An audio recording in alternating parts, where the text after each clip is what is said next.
The Waki Commission's report is increasingly appearing to be like the proverbial Pandora's box, whose contents turn to haunt its recipients.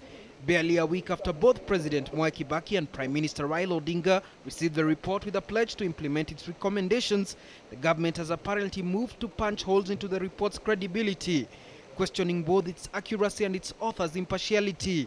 According to government spokesman Dr. ALFRED MUTUA, unnamed persons in the commission deliberately skewed findings in a bid to implicate President Kibaki in the post-poll chaos. When it comes to it says it might have occurred. So who is manufacturing the may have occurred at this time?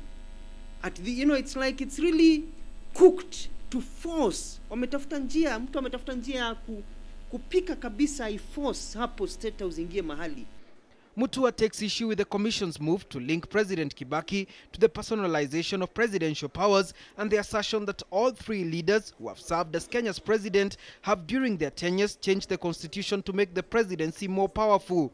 According to MUTUA, not a single constitutional change was made during Kibaki's first term. He further dismisses as inaccurate the Commission's findings over the revenge attacks involving the Mungiki in Nakuru and Naivasha, which the report links to two meetings held in State House and Nairobi Safari Club in the run-up to the election. How can a meeting have been held in State House to plan for revenge attacks in the run-up to the general elections? That is in August, September, October there, very early, the run-up to the general elections, to plan for revenge attacks of attacks that were to occur in January after the general elections. Meanwhile, evidence of sharp divisions within the cabinet over the report continued to emerge, with ministers taking differing positions on the document. To a lot of Kenyan minds, the root cause of the violence was the backed elections or the rigged elections. Now, who rigged that election? Who conspired to rig the election? In my opinion, those are the people to be held responsible for what befell the country in January and February. It doesn't matter how jittery I get.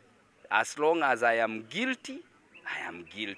And guilty are always afraid of investigations. There is a reason that we have an Attorney General. The reason we have an Attorney General is to come to the fore at this point in time, to at least tell the country what the meaning of that report is, because in the end, all that you are getting are political reactions. Some of us are angry, some others are not angry, and so on and so on.